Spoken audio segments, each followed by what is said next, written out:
Hey, Jesus hippie, look at my billboard, bro. Pretty nice. NoBullshitNewsHour.com. I made it available. A fucking YouTube? Put the YouTube sticker up there. Facebook, Zuckerberg motherfucker. Shadow banning me. I'm gonna shadow ban him. You get up there, Jesus, and paint over that shit.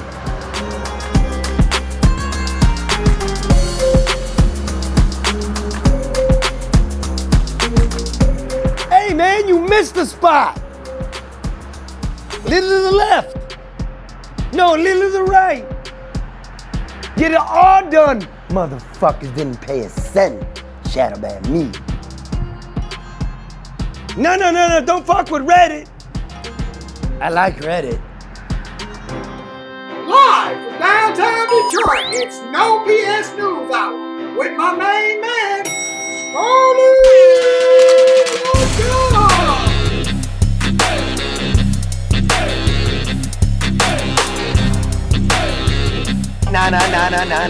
No bullshit!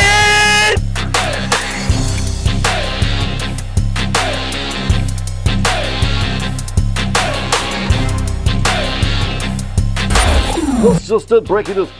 No more bullshit. No more bullshit. Yeah, well, happy Monday. You remember last week we had Sam Quinones on, America's greatest nonfiction writer, going today.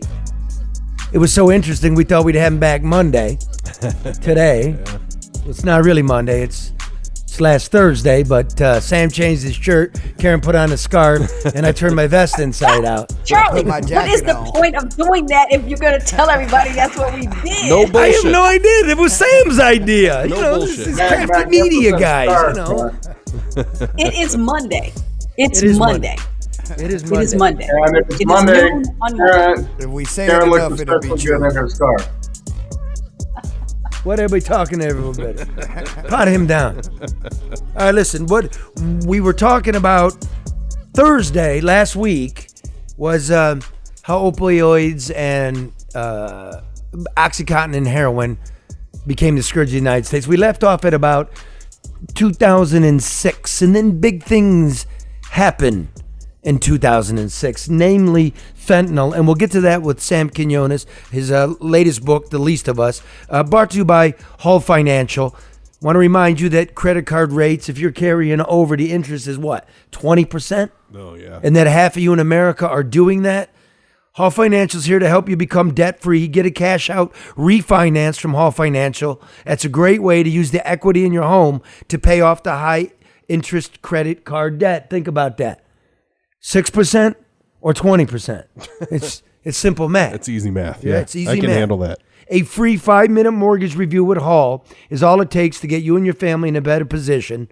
Get the money you need now with the cash out refi from Hall Financial. Call Hall Financial.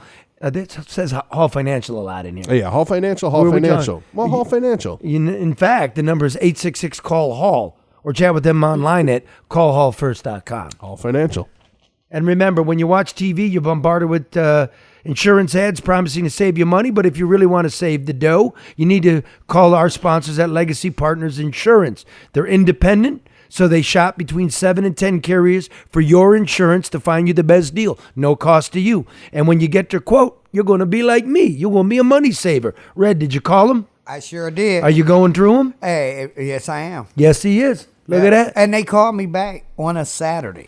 On a Saturday. Hey, they call me, Charlie. I didn't even have to call them. They call me. I sent Alex over my deck pages today. Wow. I'm telling you, I don't know what else to say about this company. They're great. They're great. I mean, I'm raving about them, and this is how you get them to call you. You call them at 586-209-4106. Tell them I sent you. Doesn't mean anything. Yeah, I did mention your name. It didn't You give did? me no Good, cheaper good, price. good. Right? So go to Legacy Partners and tell them you heard it here. 586-209-4106. And finally, play me the music. Luke Nowacki's a scholar. He's a gentleman. And he knows money. Remember, overreaction's not the strategy for the long-term investor. And if you're a short-term investor, get some advice. Amen. He does it all. No, you know, I got my way. I got my plan. He asked me my plan. What are you looking to do? I got a kid. I wanted to go to college. You know, I'm not going to live to be 80. I want my wife to have something. That's what I do. How do you get through the know year? that, Charlie. What's inflation going to do? What are interest rates going to do? What are you going to do? Stocks, bonds? Do you move your 401k, your college savings plan? You want to just get started? You want to make the right investments? Are you on a pension board? He does pension boards. Good. No, he ain't some small fry, this guy. Yeah. You know what I mean? He's a good Just dude. supports the show. We support him. Let him help you. Get advice, get a strategy. Call Luke Nowacki at Pinnacle Wealth, 248-663-4748. Securities and investment advisory services offered through Roland Associates Inc. Member of SIPC. Roland Associates Inc. is separately owned and other entities. Marketing names, products, and services around here. Roland Associates Inc. Beautiful. Charlie, you're probably going to live to be about 110. What? Don't say you're not going to make it till 80. You're probably going to live to about 110.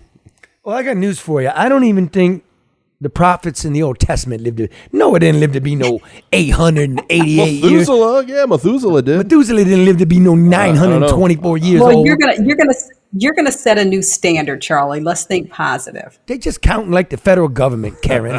You live and then you don't. So while you're here, live. That's what I And say. you hope they report it right in the end. Well, you'll be able to vote till you're 800, though, or somebody will. Well, I'll tell you how you vote till you're 800. You're registered to vote in Michigan. Exactly. Then you'll be registered to vote for 800 years. But be warned, you'll die waiting for them to count your vote. I'm telling you. Now, here's another health tip. Yes. Don't buy the dope. Don't buy the dope on the street. I wouldn't even buy weed on the street. Cocaine? Nope. Heroin? Definitely not. It's all got fentanyl. Now, we basically got the world's expert here. I mean, an expert. And the one who can really communicate it best to we the regular people. This is a big issue. Joining us, author Sam Quinones. Sam, we left off at about 2006. We left off at 2006 because that's about when fentanyl really hits the scene. Is this correct, sir? Well, it's when the Mexican drug world discovers fentanyl. And when last we spoke, you have Last week. pills going nationwide, creating a lot of addiction, a lot of people switching then to heroin because they were fully strung out on this stuff. And a lot of them then are really in bad shape. And the generalized Mexican trafficking world gets involved in selling heroin by the early 2000s. By 2005, they are really fully involved in it. However, and that continued on for the next 10 years. That's a story that continues on well into the next decade. However, in one part of Mexico, a small element within the Sinaloa drug cartel wants Chapo. to make. Right, that's where the drug cartel that Chapo Guzman was one of the leaders of. They want to get a new supply, a new source of a chemical known as ephedrine, which is the way for many years the Mexicans had learned to make methamphetamine using ephedrine, which is a decongestant, which you find in Sudafed pills and all the rest. So they hire in 2005 and into 2006, as you say, they hire an underground chemist, a Mexican guy who had grown up in San Diego, learned somehow to make fentanyl in San Diego, went to prison for a number of years in federal U.S. prison, where he learned to make fentanyl better. He then gets deported, comes back, and they contact him and say, how about if you were to make ephedrine for us, we would set you up in a very well-appointed lab with all the top glassware and all this kind of stuff. And what we want you to make, though, is ephedrine. And he says, sure.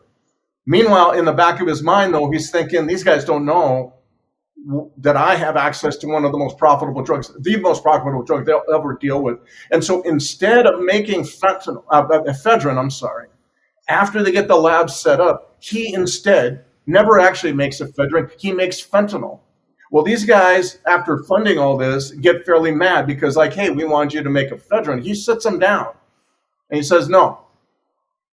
What I'm making for you, you don't understand. This is what he says, what he calls it is, he doesn't call it fentanyl, he calls it synthetic heroin. Heroin you can make from chemicals. You don't need to grow poppies anymore. No sunlight, no irrigation, no farmers, no helicopters overhead spraying your plants, none of that. We're making this stuff, and they go, okay, we're listening. And he says, what's more, this is the most potent and therefore profitable drug you will ever deal with. I have done experiments on mice, he tells them, and I can cut a kilo 50 times and it'll still be saleable on the streets. Now, that is something they don't believe because they're veteran drug dealers. Nobody on the street has ever cut a drug 50 times and haven't been anything but pure bunk. But he says, no, this is true. And in fact, they do some tests. They sell it. He begins to make it. They sell it first in Chicago. Then they work on up to Detroit. And little by little, they begin to see that this is, in fact, exactly as he says, extraordinarily potent, extraordinarily profitable. And this is the first time, by the way, we see a mass die-off, too, to fentanyl, where you begin to see all of a sudden hundreds of people dying, hundreds a month, and over time, over the next 9 months before the lab is eventually busted, you see many thousands of people dying all of a sudden, like in Chicago, in St. Louis, in Detroit, then eventually Cleveland, then eventually Philly and Camden. And over the next 9 months, he makes fentanyl. And they're like astounded. The lights go on in the Sinaloa drug cartel. Particularly this one group, but eventually everybody in the group knows because the Sinaloa drug cartel is not really an organization. It's more a confederation of traffickers, but everybody kind of figures this out. But the problem is for them that this guy ends up getting busted. That lab is busted in April 2006 by the Mexican authorities. And the guy who runs it, Ricardo Valdez Torres, also known as the Brain, is put in prison and he's out of commission. So they actually lose access to the guy who knows best how to make this stuff. Several years pass. They don't forget fentanyl, though. They say, wow, synthetic heroin you don't have to grow poppies to make. Wonderful, fabulous.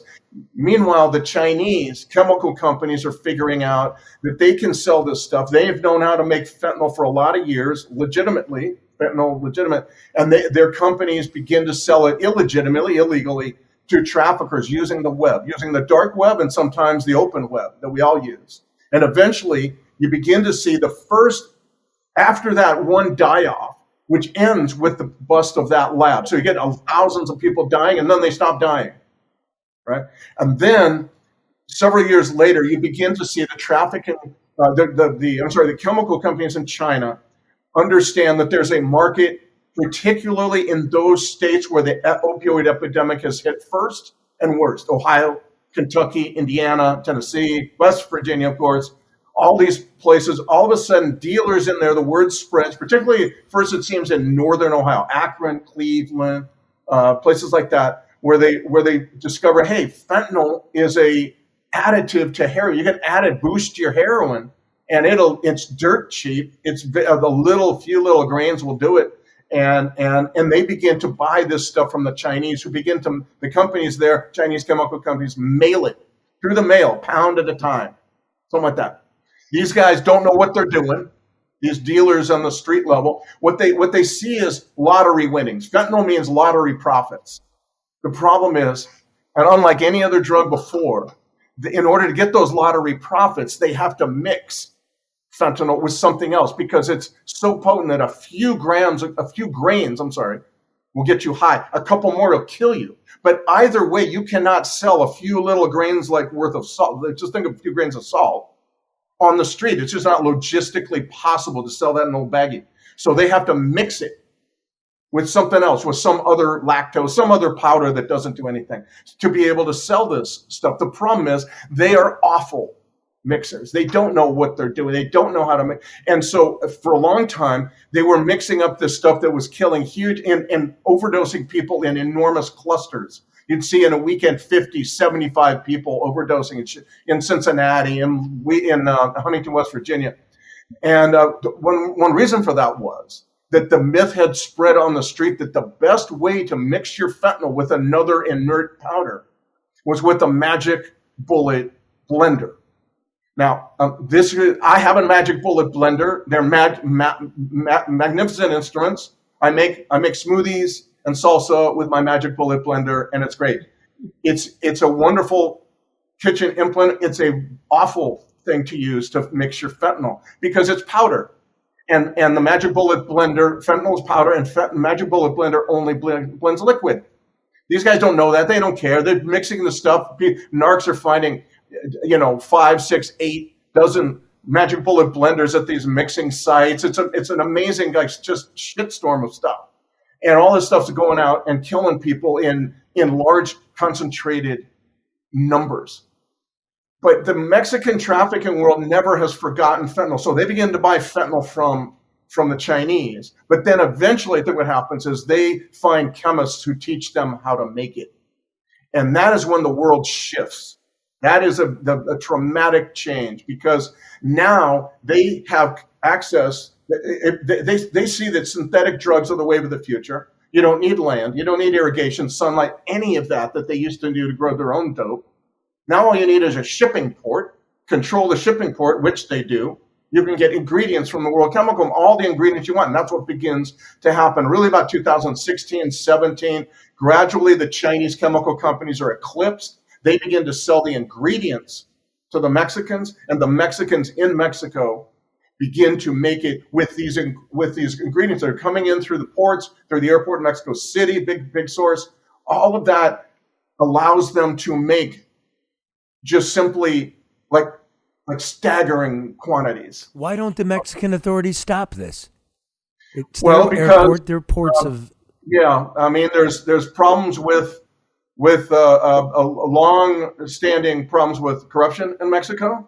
There's also, I would say, these drug traffickers are by now warring amongst each other, and they are very savage, and a lot of that is brought on by the fact that they are getting guns from the United States that are bought here very easily, assault weapons, and smuggled south, and they become weapons of choice. So that's part of what guarantees their impunity is the heavily armed nature of their work. All of that is very, very difficult to deal with the Mexican government. And now you have a president who really doesn't want to collaborate with the United States at all. And so you've got that problem too, but it's a tough nut to crack when you've got this kind of money, these kinds of weapons, and this kind of history of corruption. Well, whatever the case, you begin to see this impunity result in simply staggering quantities of fentanyl. And what happens about 2015, 16, 17 and 18 is you begin to see the fentanyl now that it's made in Mexico and in huge amounts and growing amounts, in larger amounts every year. It begins to spread. It goes from those central states that I mentioned to both coasts eventually over the next couple of years. And it arrives, I'm from California, first large cluster of overdoses of fentanyl was in 2018. In Chico, California, you're seeing other states have other times. But by 2018, 19, fentanyl is pretty much all over the country, which is a remarkable thing. We've never had one drug from one source cover the entire country, unless you're counting doctors and opioid painkillers. Say that again. We've never had one drug cover the entire country, and eventually we'll have two. We'll get to that story. What do you mean? Like we've cocaine covered meaning that you find this drug everywhere. Now, we've had marijuana. Marijuana is everywhere, but marijuana is grown by many, many different people all over America, all over Mexico. You've really never seen one drug. What about the crack epidemic, Sam? You said never one drug with a proliferation around the country, but what about the crack era? I mean, that had was very isolated. Right, I hear you, but the crack epidemic was not nearly as prolific and as prevalent as prevalent as fentanyl has become. It's in every community. It's in all over the country. Crack was confined to urban areas. It seemed to me. I covered the crack epidemic. Now, not every rural area was immune from it, but many, many, many were, and you just didn't see it as much as you see fentanyl, which is now the problem, because fentanyl, as Charlie said earlier, is now in everything, and that's part of the issue that's so prevalent. It's so common. Dope dealers are using fentanyl a little bit like the way we use salt on salad, or food, whatever. We just throw it on there because why? Because it's easy, it's cheap, and it boosts things. And people want to buy that. When you're looking for dope, you're looking for the thing to give you the kick. So I'm going to ask you.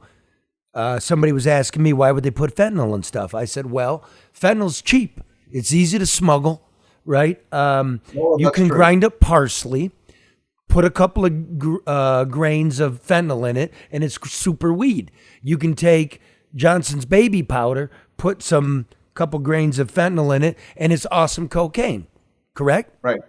Yes, and the difference, though, is that there's various stories, okay? So it's not one story, but frequently it's people, even sometimes the lowest street dealers don't really know what they're selling. Sometimes it's people above that who are selling it, but it's rarely the Mexicans, though. You don't find cocaine and meth and heroin and marijuana mixed, coming across the border mixed with fentanyl. That mix is happening lower to the street. But another reason, there's two other reasons why that would happen. One is that it's a sloppy mix. Now, initially, I thought that was pretty much, that accounted for a lot of it. People don't know what they're doing, so they just they have a pile of this and a pile of that, and they just kind of make a mistake. I think, though, that those days are pretty much over. I think really what this is about is boosting the drug, as you say. That's absolutely true. And then also, when you give a fentanyl to a customer who buys cocaine from you twice a week, pretty soon that person is no longer a cocaine customer. He's a fentanyl addict. He's getting that dope sick, and he's got to come back for more. And pretty soon that customer is a full-fledged fentanyl addict and buying from you every single day. And here's the thing about fentanyl, unlike heroin, very different. It's a magnificent anesthetic. It's a revolutionary anesthetic and a wonderful drug when used in the surgical setting because it takes you in and out of anesthesia very quickly. And so I've had fentanyl when I had a heart attack. They gave me fentanyl. It's been used in cardiac surgery for decades. It's a wonderful, wonderful drug used surgically. The problem is when used illicitly in the street, what made it once a benefit is now a torment for users because now it's taking you in and out very quickly. You're never very far away from that dope sickness because it's always kicking you off, and you're constantly having to use. So a user has to might have used twice or three times heroin twice or three times a day. Now is using fentanyl 5, 6, 7 times a day, and now you're never quite sure the mix either. So every time is like a game of Russian roulette, and you're seeing this happen all across the country. So first it was heroin, and initially it was being mixed with fentanyl, but very quickly after that it was cocaine and the methamphetamine and now marijuana, as you say, because it makes a ton of benefit to the dealers, not to the users. If we could stop for a public service announcement, and I mean this, and I started last week's show, I would like to dedicate this program in particular to my brother Pete Kuzniar, because he was just doing what we all do. He's just going out for a Friday night, and he never came back. So I would suggest if you smoke weed, that you go to the dispensaries. And if you want pills, don't get things you think of that are pills. Go to the doctor. Go to like legitimate source. Don't. Am I right, Sam? Don't buy off the streets. It seems to me that fentanyl has really spelled the end of the recreational drug use era in America. You cannot just take a line or a pill at a party. The other thing that's happening because of these the enormous quantities of fentanyl is that the trafficking world in Mexico has shifted now to making counterfeit pills that look like Percocet, Xanax bars, oxycodone generics, Adderall, various pills like that. And all they have in them is fentanyl. But they are making them by the tens of millions. It's a staggering amount of pills that they are making. And these are pills now that are, all across the country. Speaking, and they're all over the West, but I was speaking with a prosecutor in New York City saying we're seeing huge numbers of these pills now, too, in New York City. So it's changed everything. There's this thing on the street that says fentanyl has changed everything. That's true. I really think fentanyl and methamphetamine too. We can get to that story in a minute. But it's a staggering thing, because the truth is too that people last decades on heroin. You can last 30 years on heroin, not a good life, but you can last. On fentanyl, the truth is nobody lasts. It's 2 years, and if you don't get off the street, if you're going to treatment, you get out away from the dope, you are going to die. And I think that's what the local scenes are showing. I keep talking to drug counselors. They keep telling me exactly that there's nobody who really survives fentanyl long term. But of course, fentanyl dope dealers are all about the short term profit right now. They don't care about a year from now, much less a month from now. There's always that argument, like, that's a bad business model. Well, you don't understand. The industry is the right now. Nobody's plotting a customer base 10 years from now. Hopefully people...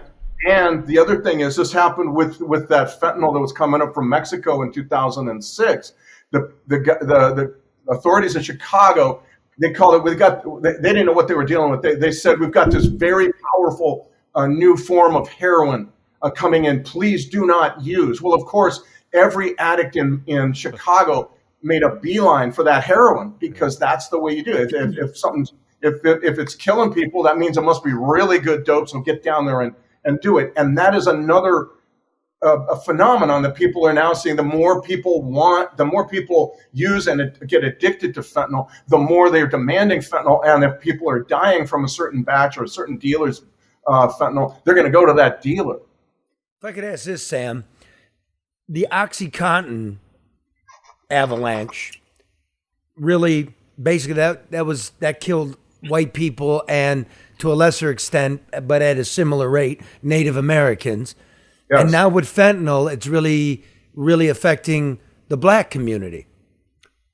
It's affecting many more people. It's for the first time affecting the black community in what, I guess technically, because it's an opioid, fentanyl's an opioid, you could call the opioid epidemic. Really, though, this starts with the idea that within the African-American drug dealing community, they figured out that if I put fentanyl into cocaine, that it'll boost the cocaine, which has been stepped on several times because it comes all the way from Colombia. But then also you will create a new form of customer, a much more regular, much more devoted customer, because that person will be strung out on an opioid, on fentanyl, which requires them to use all the time. But that's also where the death toll begins to mount in the black community, particularly in the least of us. I write the story of the first African-American man in Akron, Ohio, Mikey Tanner Jr., who at 30 had battled cocaine for 10 years, but he doesn't last 2 months, I don't think, with fentanyl in the coke drug stream, and he dies of that. Spoke with his sisters about that, so I tell his story. But that is really what begins to happen in first in those towns that I mentioned, Akron, Cleveland, etc. But then after a while, it's pretty much all across the country. And for the first time, you begin to see African Americans dying of an opioid, although it's not like the same. It's not from the pills from doctors. It's frequently people dying because they think they're using cocaine, and that cocaine has fentanyl in it. Wow. Is it fair to say, I feel it, I don't know if it's fair to say, you're the expert, that all of this, look, there's personal responsibility, and there are people out there, hey man, it's Darwin, that's on you, you use it, good for you. Did all of this start from the legal mob, the big pharma, their friends in government, DEA? Is it? Can we place blame on legitimate business for how we're infected now with this? I would say I spoke last night, as a matter of fact, with a fellow who's been involved in drug rehab clinics, methadone clinics particularly, for like 40 years. And I was asking him particularly, the people you're seeing on fentanyl, what's their backstory? What is their story generally? Obviously, you don't know every patient you have, but what is your thought on that? And he says, yeah, some people start because they use cocaine, they get addicted. or the recreational drug users, they get something with fentanyl in it, and boom, they're off to the races. But a significant number are people who started with pain pills long before fentanyl ever hit the street. So that echo of the story that we were telling last week about the pain pills to heroin, that is still having an echo, and that is still a major part of the consumer market that the trafficking world in Mexico is counting on for its fentanyl sales. Of course, there are other people now being added to that. Other people are dying. It's a throbbing, robust kind of moving kind of ecosystem. But a lot of those folks, I keep talking to people about these kinds of things, and I keep hearing that, a good number of folks got addicted to this stuff because of a car accident, because of an athletic accident, because of some operation, and they kept using the pills. But it starts with this very, very aggressive, almost careless approach to prescribing opioid painkillers for pain by legitimate doctors and surgeons, and then promoted by pharma companies. So doesn't that make doesn't that make big pharma and perhaps the United States government our version of the cartel? I mean, this is the blueprint for big pharma. Yes, that's a good question. I think that there is, let me put it this way. There are court cases in which parents have stood up, primarily against like Purdue Pharma. That would be like the main one here. And called them out on that. You're just nothing but a big drug trafficking cartel. And there are elements of that. In fact, the reason I got into writing my first book, Dreamland, on this topic was because I saw parallels between the way the companies were marketing opioids and my guys from this heroin town, this town in Mexico where everybody came north to sell heroin like pizza, were marketing heroin. You see very similar approaches. And to me, that's really, that was what made me think this is a book. I got to write this book because this is something no one's writing about. And I saw these parallels between them. And so there's a lot of people who say that. I'd say there are significant differences, of course, between drug cartels in Mexico and drug companies in the United States. But once you get into selling opioids, again, I think I mentioned this last time, once you get into selling opioids, you become addicted to the money, just like any addict becomes addicted to the dope. And that's what changes things. It's not like selling hypertension medicine or something like that. It's a very different beast, very hard to control, and people get very addicted to that cash that it can generate. And that's the way, that's one particular way, and they seem to be very, very similar, the cartels in Mexico and the companies up in the United States. You want to know what else I think is a cartel are the political parties. Just the way that our government is conducted. Because someone else to blame is the revolving door between these big companies and government. Like Wall Street goes to the United States Treasury, goes back to Wall Street. If you look at the pharmaceutical industry, what was D. Lyndon Barber? This guy, he was the associate chief counsel for the Drug Enforcement Agency. He was responsible for bringing to justice these companies, these distributors that would, oh my God, there's 1 million Oxycontin pills being shipped, but there's no prescriptions for it, right? A couple years later, in 2011, he goes to work for the pharmaceutical industry and to help them write the law which neuters the DEA from being able to confiscate these pills without prescriptions. Right, brother? Well, I'm not familiar with him, but okay. I would say that there is that tendency. You see this kind of cross-pollination, if you like, bleeding back and forth, that is very unsettling and does not allow you to. I've seen too many people also from the DEA go into these drug companies and work for these drug companies. To me, that does not sit well. That guy's case I'm familiar with, but in general, I would say that there's a little bit too much of that. Look at that. Yeah. The world's expert. I gave him a case he's unfamiliar with. Look at that. You did indeed. You went to Cal Berkeley, didn't you? I did indeed. Look at A lot of that. years I went to ago. Cal Berkeley. That. It's still brothers. We're like a mob ourselves right there. But that's what's upsetting to me, whether it's Bush or Obama or Trump. There's this merry-go-round, and we, the real people, are suffering, and we're not seeing it. We're not seeing it. It's killing us. Now, I told Mark earlier, like, I don't care about this proportion of society.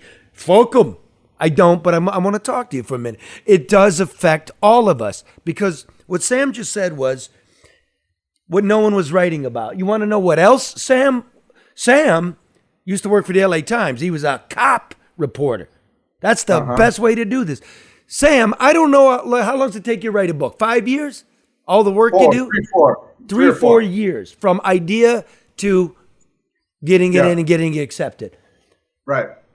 Meth and homelessness. So let's go back to 2006, thereabouts again. The United States starts to get its grip on ephedrine. The Mexican government, if I'm from your writing, they outlaw it. Is that correct?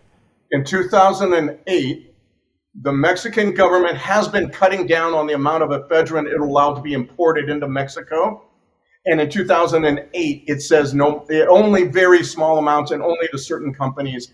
And so the problem with the Mexican traffickers face is that they've been using diverted ephedrine from those imports to make their methamphetamine. They become very good at making ephedrine-based methamphetamine, and they've industrialized it, and they've been selling it. Now, most of that, they don't have enough ephedrine to sell it beyond the west of large chunks of the western United States. It never crosses the Mississippi River. So in the rest of the United States, what you see are homegrown, mom and pop, shake and bake cooks who are making it, maybe an ounce at a time. Right, go steal a bunch of Sudafed from home exactly. Lowe's or whatever. But then, Not whatever. 2008, the Mexican trafficking world sees their golden goose is killed. They've got this great, profitable drug. It's meth that taught them the benefits of synthetic drugs, not fentanyl. They had been making meth long before fentanyl. They figured out it's better to make your drugs rather than grow them.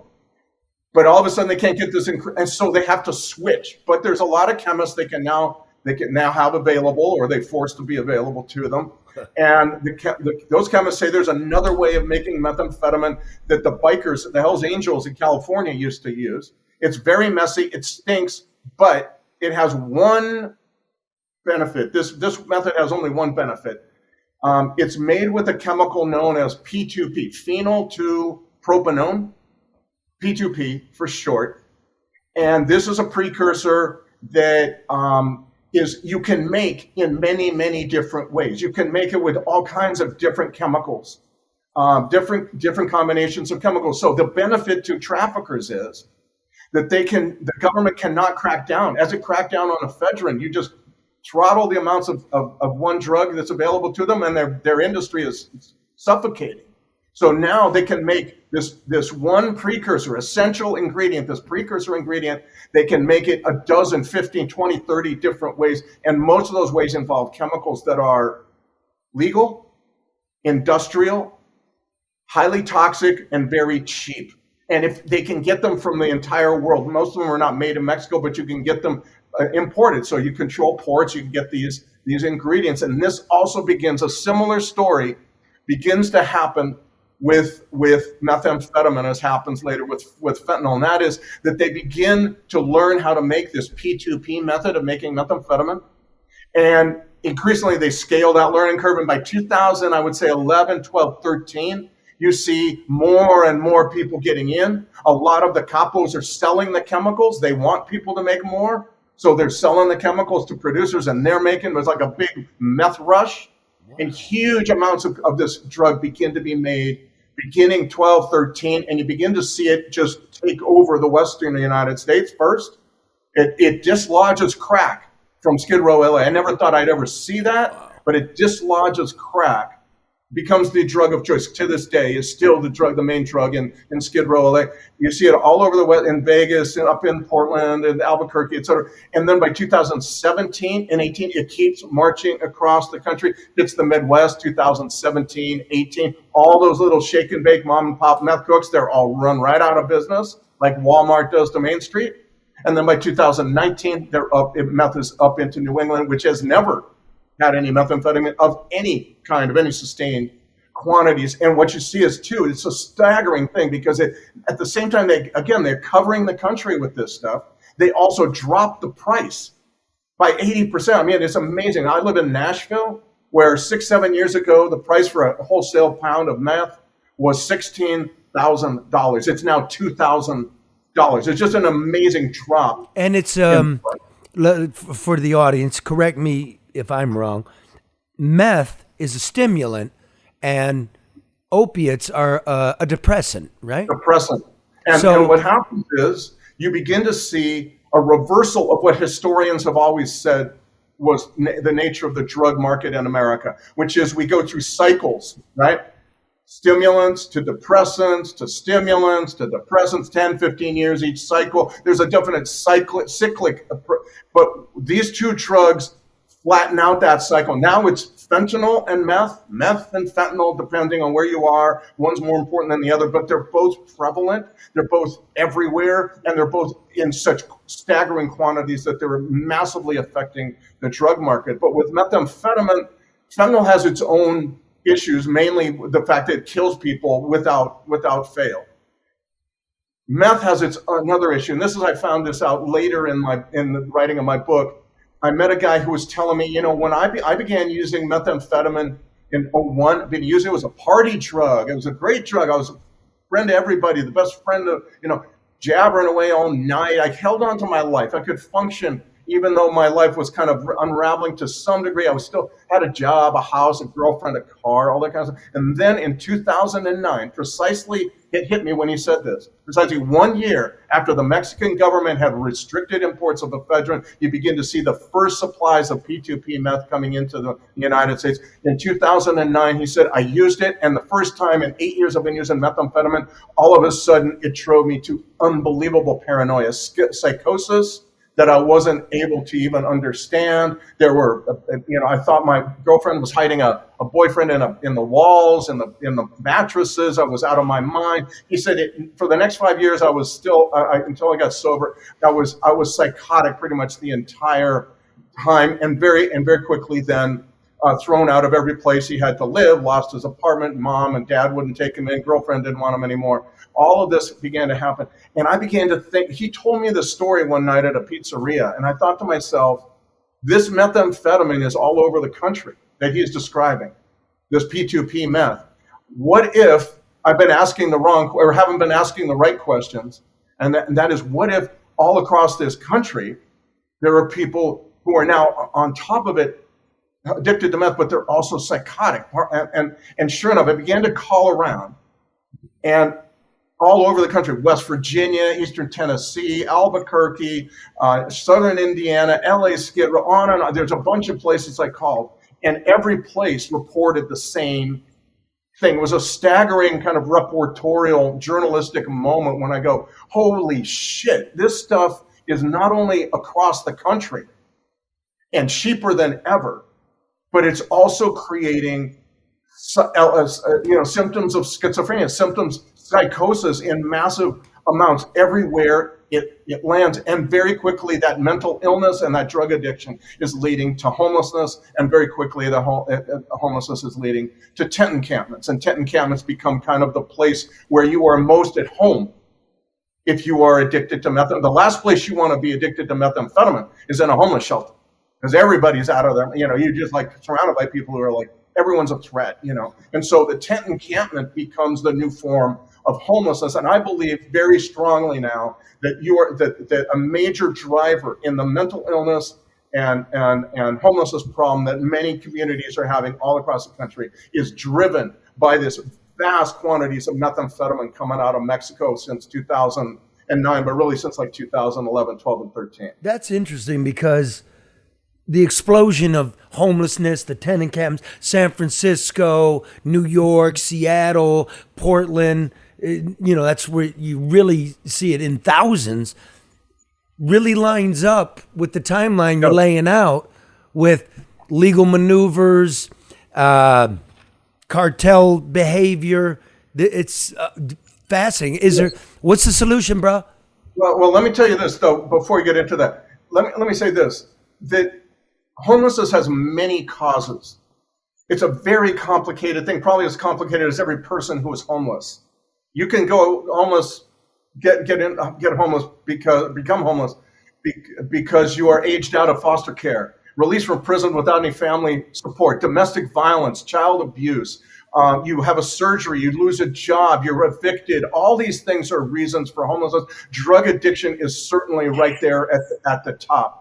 But the other thing that's part of this mix is important to keep in mind. It causes this drug, these two drugs, meth, I would say especially, seems to cause homelessness very quickly. But the other thing it does is keep people homeless, regardless of why initially you are homeless. Foster care, whatever it happens to be, you lose your apartment. The drugs are so prevalent on the street, and meth is particular, so prevalent on the street that it keeps people who are homeless, regardless of the reason they first fell into homelessness. It could be economics, could be molestation, domestic violence, whatever. Once you're using on the street, it becomes very difficult then to get away. And you find people in tent encampments refusing help, even though the temperatures are dropping to lethal levels, even though you're being dumped out and beaten and living in feces and all that, people do not leave their tent encampments because they are so dominated by, their brain chemistry is so dominated by the dope. So it's not just that these drugs cause homelessness, which they believe they do in many cases, but in the many more cases that people are homeless for other reasons, it keeps people homeless. That's also a very important thing to keep in mind. You find this all over the country. People just fall into meth, and pretty soon they're out of their minds. They're unable to really have a coherent, rational conversation with anybody, and you see this over and over and over all across the country. I think. Well, the beauty of your latest book, The Least of Us, is think about what that says, the least of us, that you're a humanist and that we do matter, that those that die, those that live in these boxes, they're somebody's child, they're from some place and they matter. And I think, again, man, I think everybody's heard your intellect and your knowledge, but the beauty of your pen and the beauty of your soul. And I mean that. I absolutely mean that, and I wanted to say that. And I will say this: I'm going to get out. Red wants to ask you something. I'm sure Karen does, and I want to thank you for being here. My pleasure. Great honor, Charlie. I really appreciate your interest. Thanks so much, man. Fire away, guys. Sam, I wanted to ask you, and Charlie kind of asked you right there near the end, the solution. With the drugs being manufactured from a chemical-based level now, you cannot just stop them from coming from the root. What do you see the solution being? Will legalizing drugs make it safer for a problem we can never really get rid of, so it's coming from a controlled source? Or what do you see being the solution? Here's man, that's a whole other hour of conversation. I want you guys to know. Well, I'm going to turn my underpants inside out. We'll see you in 20 minutes. So I'm reluctant to get into it because people misunderstand some of the things I say and they get very mad at me and all that. But I'm going to say this. I'm going to say that I believe we do not have a culture in America that allows for the safe and mature and adult legalization of drugs. We just do not stand up to large concentrations of power, money, and political influence. And that's what big pharma is, big alcohol, a big, oil. And I believe that I just don't, other countries might do a better job of that. I just don't see us doing it very well, honestly. So I am reluctant to suggest that maybe legalizing this. What I do believe, though, is this is not a natural state of affairs. And this is brought on largely because of two words: capitulation and neglect. Capitulation, giving up on the part of the Mexican government, number one. How they just have said, well, no, we're not going to do anything about it, and the corruption issue is crippling our country, but, oh well, and we're not doing anything. Currently, the president of Mexico is basically of that mindset, seems to me, and neglect, and that is on the part of the United States. Particularly, I want to emphasize what I said earlier, and that is particularly the guns that are going south into Mexico, bought here wantonly, maddeningly. We have not, despite all the shootings, particularly with assault weapons, we still have allowed for these weapons to be sold, and in a very, I think, very irresponsible ways. And a lot of those guns are going straight up down to the cartel. It's as if we might as well be arming ISIS. Okay? I do believe, I lived in Mexico for 10 years. And maybe I'm being naive, but you know what? I'm tired of cynics. I want to believe in something.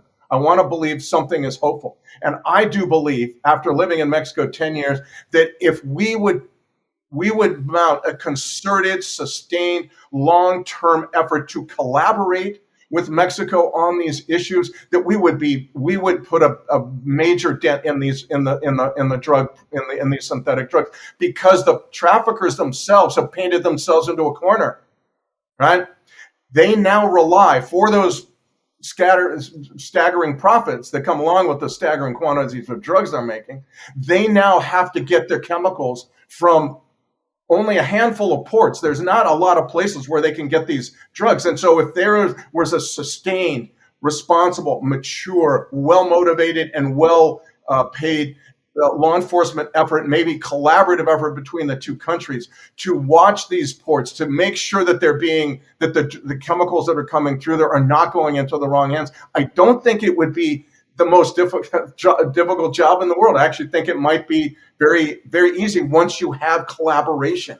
Right. But again, the lesson of these epidemics, I believe, is that they are symptoms of our own shredding community, of our own fragmentation, of our own isolation in the United States. That's what these things are about. And that's what they're symptoms of. And again, with regard to national and international relations, we don't really collaborate with Mexico. We just, like, each one does their own thing and points a finger at the other and says, you're to blame. Well, both countries share a significant amount of the blame, and they could not easily, but it would not be an impossible feat. Sam, they're all making a profit. Yeah. That's what I was going to say. There's one word that you haven't mentioned that to me is the center of all of this, and that's greed. And you talked about the cooperation, if there was a structured approach. That's the same thing we talk about when we talk about people coming over here across the border. There's no real interest in doing any of this. I just saw something that says, the system isn't broken. It's fixed. It's structured this way. I mean, and it is. It's all about greed. It's still greed from big pharma. It's greed from the government. And I want to believe in something too. But the reality is that I'm starting to believe that this is just how it is. I don't know. I mean, I feel that, and I can see why people would believe that or think that. And there's ample reason to be skeptical and all. I just think, having lived in Mexico for 10 years, I see there's an enormous reservoir of goodwill in Mexico towards the United States. I think there's probably the same here, and I think that this has never been tried. It's never been done. No president in my lifetime has ever paid the kind of attention to Mexico which it requires. And I think through collaboration, You find this everywhere. This is part of what I wrote about in The Least of Us. Through collaboration at the community level, you find solutions. That's how, the only way you find solutions to this is when people come together. It's very easy when everyone's in isolation, as we are now, to say, well, it's hopeless. It's pointless. There's no point. No. Last question here, bro. Well, I was going to say, Sam, I feel like one way Second to last question. Sorry. One way to get maybe Mexico to care a little bit is if their people apply some pressure. Do the large cities in Mexico, do they have fentanyl or meth issues like we do here, or is it all just coming not up north? really. Meth has become an issue since it began being made in the 90s, but really it's not as widespread. It's a complicated thing. And again, we would need a whole another hour to talk about why this might be possible, and why Karen's skepticism, while justified, may not be the only story. But again, this is, we don't have a whole lot of time. It's a very long process that would need to take place. But I do believe in it. I do believe that there is, if you live in Mexico, you understand why that's the case. Now, you're up against greed, sure. You're up against people who become extraordinarily vicious in pursuit of that greed, or extraordinarily callous, as in the Sackler found, in pursuit of that greed, of course. But there are other things that are happening that are antidotes to that. There's the enormous kind of shredding of community that's going on that people do not want, either here or in the United States. I believe there's an enormous reservoir of desire to be able to work together, but we don't even have the least bit of connection. We do kind of like superficially, but how many people, Americans, do you think could name the 6 states of Mexico that border the United States? How many do you think? Chihuahua, Sinaloa, just Charlie. We know you mean. Coahuila, Baja. There's only one American. Well, 2. That's 5, bro. I got 5. Last one. Last one. We're coming on this. Currently, with the flood of migrants coming over the border, the confiscation of fentanyl at record levels, what's the connection, if there's anything? No.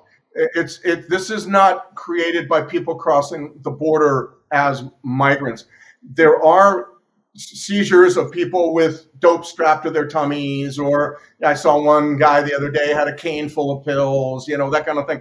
But we're talking about quantities that only can be smuggled in trucks and cars, and coming through ports of entry, border Meth crossing. Okay. Hey, man. I love you. I do. I think I got a new friend here. Will you be my friend, Sam? Oh, absolutely, Charlie. God, Thank that's you so much. pathetic. That's pathetic. How dope was that? Man, listen here. I cannot wait to finish both books. I thank you for investing the time to bring this discussion to the table on this mass level. Think of this man's life. Yeah, Think of it he's talking about pizzerias. And did you go to the Sam? You still there? Yeah. In Dreamland, I don't know if you actually entered into that famous government building where they were conducting LSD tests, or you were hanging out on the outside of it. No. Oh no. I'm what you mean. Sure. You mean the narcotics farm, the prison that had become in the 1930s in Lexington, Kentucky. FDR opened as a part of the New Deal for addicts. That's what they called it. They opened 2 prison hospitals, and the most important ones was Lexington, Kentucky, where it was a remarkable thing. There's a book called The Narcotics Farm. It's basically a picture book, photos. It's a fascinating book where addicts from all over the country would come. It was probably the most integrated part of the entire United States, probably the most integrated 10 acres of the United States, literally.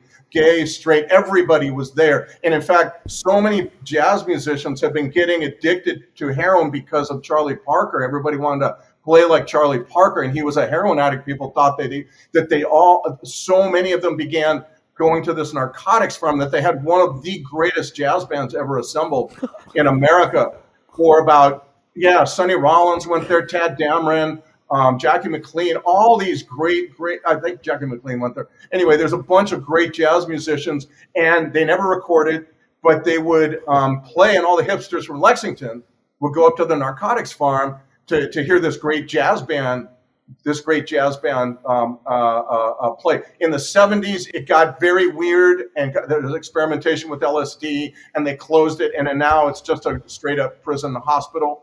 But it still exists, and they wouldn't let me in. They wouldn't let me tour the place, but I was there one day. I just one New Year's Day, as a matter of fact, 2013. I was in snow, and I was just driving around the thing, just taking notes on what this place looked like, because it was like the first attempt to deal. I thought it was actually a pretty good attempt, frankly, to deal with addiction in a different kind of way. All the prison wardens were complaining because by the 30s, because all the previous 20, 30 years, we've been arresting addicts, putting them in prison, and they had been undermining the discipline of the prisons. The other inmates hated them, and they were always conniving and this kind of thing. So they said, why don't we put them all in one prison? And it actually worked fairly well until it got very weird in the 1970s. We need something like it again, I think. See that? I asked him that, the life of a true reporter. New Year's, snowing. I'm just hanging out at this fucking weird gray building, writing notes. That's what it takes. That's why he's brilliant, and that's why everybody I know, till I'm done talking on this earth, are gonna know about your work, brother. Thank you very much for being here. Great to be with you, Charlie, and all you others. Thanks so much for taking the time. Thank you. Great conversation.